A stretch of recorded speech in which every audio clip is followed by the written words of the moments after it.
पंकजा मुंडे यांना भाजपकडून विधान परिषदेची उमेदवारी जाहीर झाल्यानंतर बीड आणि परळीत मुंडे समर्थकांनी जल्लोष केला। बीडच्या भाजप मध्यवर्ती कार्यालयाबाहेर तर परळीतील छत्रपती शिवाजी महाराज चौकात समस्त मुंडे समर्थकांनी एकत्र येत हा जल्लोष केलाय। यावेळी पंकजा मुंडे यांच्या नावानं घोषणाबाजी करत एकमेकांना पेढे भरून आणि फटाके फोडत हा जल्लोष साजरा केलाय। लोकसभा निवडणुकीत पंकजा मुंडे यांचा निसटता पराभव झाला। या पराभवानंतर मुंडे समर्थकांमध्ये नाराजीचा सूर पाहायला मिळाला। मात्र अखेर भाजपकडून पंकजा मुंडे यांना विधान परिषदेत संधी देण्यात आली आहे। यावेळी कार्यकर्त्यांची काय भावना होती पहा। मुंडे समर्थक कशा याला पाहतात? बीड लोकसभा मतदारसंघामध्ये पंकजाताई मुंडे यांचा निसटता पराभव झाला। अनेक कार्यकर्त्यांनी पंकजाताई पराभूत झाल्यामुळं आत्महत्या केल्या।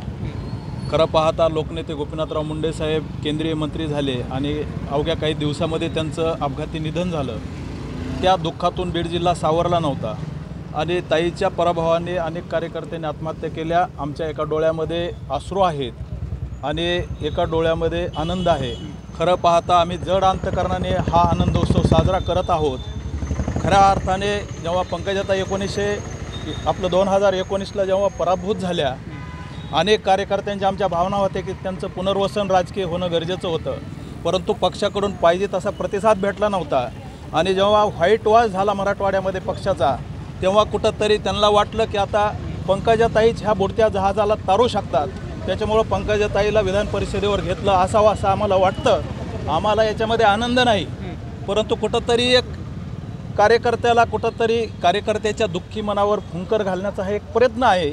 त्याबद्दल राष्ट्रीय भाजप आणि राज्याच्या भाजपचं जड अंतकरणाने मी अभिनंदन करतोय। नाराजी वगैरे असं नाही म्हणता येणार, कारण की आत्ता जे लोकसभेच्या निवडणुका झाल्या होत्या त्याच्यामध्ये अल्पशा मताने ताईंचा पराभव झाला होता।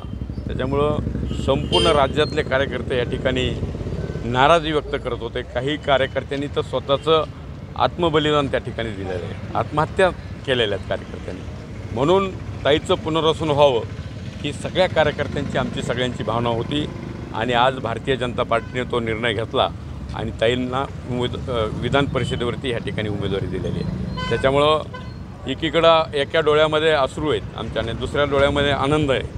आज जो निर्णय या ठिकाणी भाजपने घेतलेला आहे ते अत्यंत चांगला निर्णय घेतलेला आहे, कारण की सर्व कार्यकर्त्यांची भावना होती ताईंचं पुनर्वसन झालं पाहिजे, ताई ह्या राज्याच्या मंत्री झाल्या पाहिजेत अशी कार्यकर्त्यांची भावना होती। म्हणून या ठिकाणी आज परिषदेची जी यादी डिक्लेअर झाली पार्टीच्या वतीने अधिकृतपणे, त्याच्यामध्ये ताईंचं नाव, पंकजाताईंचं नाव हे 1 नंबरला या ठिकाणी पक्षाने या ठिकाणी घेतलेलं आहे। त्याच्यामुळं कार्यकर्त्याच्या मनामध्ये आनंद या ठिकाणी संचारलेला आहे।